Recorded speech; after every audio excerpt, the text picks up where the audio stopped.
It was just another busy evening at McDonald's, the kind where the rush of orders never seems to slow down. Behind the counter, one worker stood out not for their speed or precision, but for their compassion. This wasn't just a job for them, it was a chance to make someone's day a little brighter. On this particular shift, they noticed a pair of young children lingering outside the restaurant. Their clothes were worn, their faces weary, and their eyes darted longingly toward the smell of fries and burgers wafting through the air. They didn't step inside or ask for help, they just stood there, almost invisible to the bustling crowd. But not to this worker. Acting on instinct and a desire to do something kind, they quietly prepared a meal and slipped it out to the kids without hesitation. A warm burger, a small bag of fries, and the simple act of humanity that brought fleeting smiles to their faces. Little did the worker know, someone else was watching, someone with the power to change everything. What happens when a moment of kindness collides with corporate policy? Stay tuned, because this story is about to take an unexpected turn.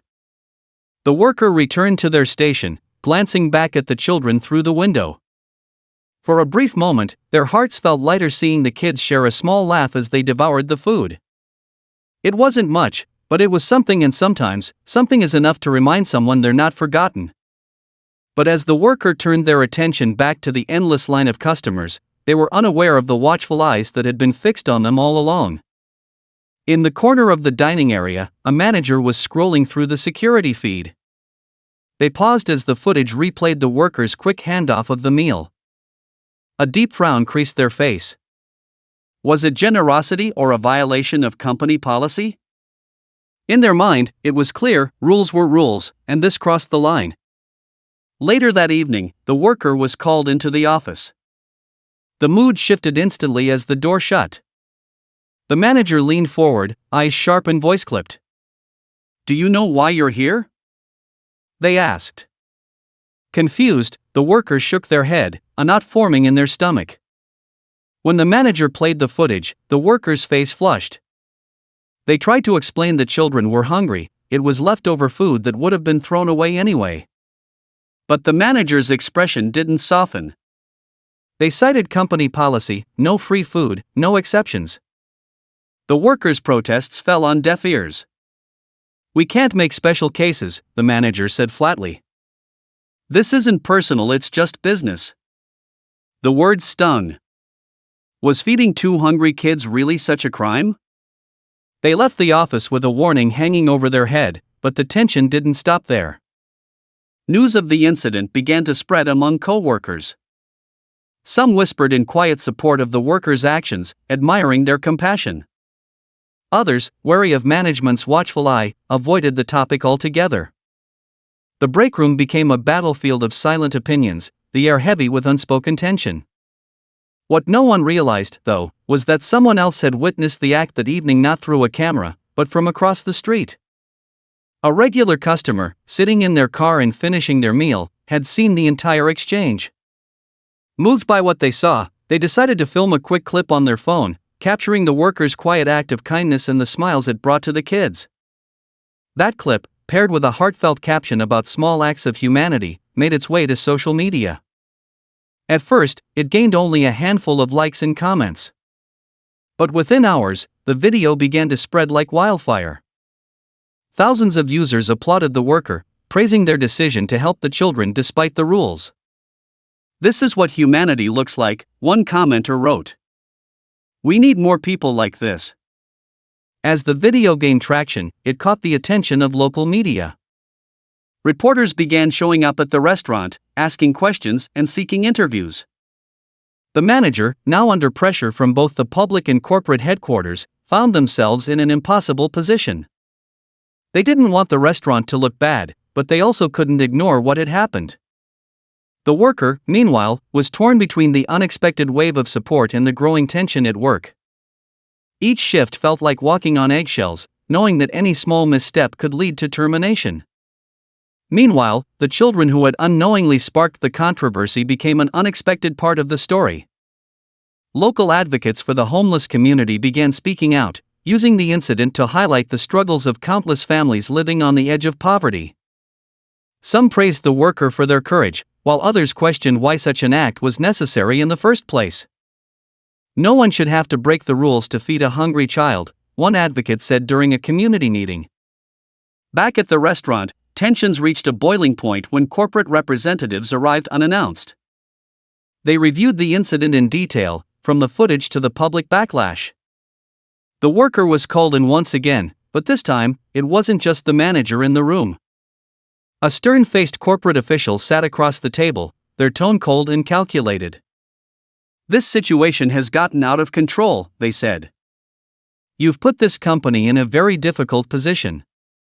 We value compassion, but there are protocols for a reason." The worker, feeling cornered, spoke up. "If following protocol means ignoring hungry kids, then maybe the protocol is wrong." The bold statement hung in the air, and for a moment, no one spoke. But the worker's words had unknowingly ignited something larger. Outside the office walls, the story was evolving into a debate about corporate responsibility, the line between rules and ethics, and the role of compassion in business. Social media users began organizing, calling for action and threatening boycotts. "No company should punish kindness," one viral post declared.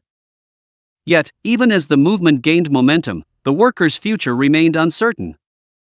The restaurant became a flashpoint for protests, with people holding signs that read, "Kindness isn't a crime and feed the hungry, not the rules." Inside, the staff struggled to keep up with the mounting pressure, the once familiar routine now overshadowed by the chaos outside. And then, just when it seemed like the tension couldn't climb any higher, an anonymous figure came forward claiming to have more footage of the incident. They teased that it would reveal what really happened that night, leaving everyone, corporate, the public, and the worker, on edge. What's in the footage? Will it change the narrative, or will it seal the worker's fate? Stay tuned, because this story is far from over. The restaurant was buzzing with tension. Outside, the crowd of protesters grew louder, chanting for justice and waving signs. Inside, the workers sat at a table in the break room, nervously twisting the strap of their apron. The news of new footage had sent shockwaves through the restaurant, and no one seemed to know what it could contain or who had it. Speculations flew among co-workers, some wondering if it might exonerate the worker, while others feared it could make things worse. The following day, the mysterious footage surfaced online. It showed a clearer angle of the initial incident, capturing not just the worker's quiet act of kindness but also the children's expressions, reluctant, then hopeful, and finally, deeply grateful as they accepted the food. What struck viewers most, however, was the way the worker hesitated before acting. It was clear they knew the risks yet chose compassion over caution. The video spread like wildfire, reigniting public outrage. People shared it with captions like, "This is the hero we need," and "Why are they being punished for doing the right thing?" Media outlets picked up the story again, framing it as a battle between corporate policy and basic humanity. Soon, it wasn't just local stations covering the event, national news outlets began weighing in.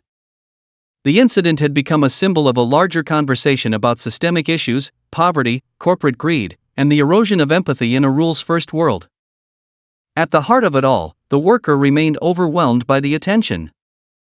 They had never sought to be a hero or a symbol for anything. "I just didn't want those kids to go hungry," they told a local reporter during an impromptu interview outside the restaurant. Their words struck a chord, further fueling the movement. Corporate headquarters couldn't ignore the firestorm any longer. After days of silence, they released an official statement, acknowledging the public's concerns while carefully skirting direct criticism of their policies. They claimed to be investigating the matter thoroughly and promised to review internal guidelines to ensure they align with our company's values. But the vague response only seemed to anger the public more.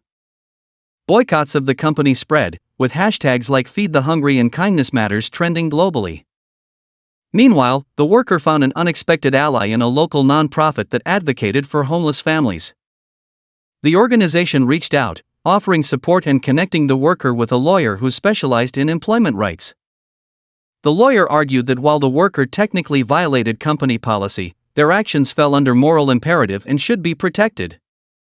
The case wasn't just about a job anymore, it was about setting a precedent. As the legal battle began to take shape, a surprising twist emerged. The two children, who had remained unnamed and faceless throughout the ordeal, were identified by a local outreach worker. Their story was heartbreaking. Their mother had recently lost her job, and they'd been living in a shelter while she searched for work. When reporters reached out to her, she expressed deep gratitude for the workers' actions. "That meal meant everything to my kids that night," she said through tears. "I just wish it didn't have to come at such a cost." Her words added another layer to the story, humanizing the issue even further. Donations poured in for the family, and they soon had enough to move into stable housing. The mother, inspired by the support and attention, began volunteering with the same nonprofit that had helped her, vowing to pay it forward. As weeks turned into months, the legal case gained national attention.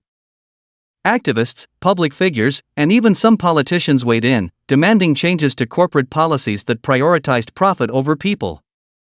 McDonald's, under immense pressure, announced sweeping reforms. They pledged to donate unsold food to local shelters and food banks, revised their policies to allow employees more discretion in helping those in need, and implemented training programs focused on community engagement and empathy. For the worker, the outcome was bittersweet. While they were officially reinstated with back pay, they chose not to return to their position. The experience had changed them too much, and they wanted to focus on something bigger. With the help of the nonprofit, they started a program aimed at feeding homeless families and raising awareness about poverty. Their story continued to inspire, proving that one small act of kindness could ripple outward, creating change in ways no one could have anticipated. The protests outside the restaurant eventually quieted, replaced by a sense of victory and hope. But the conversation sparked by the incident continued, reminding people of the power of compassion and the importance of standing up for what's right, even in the face of overwhelming odds. In the end, the workers' simple act of feeding two hungry children became a catalyst for change, not just for a company but for countless lives. And as they watched their program grow, helping more families each day, they knew one thing for certain: no matter the rules, kindness is never the wrong choice.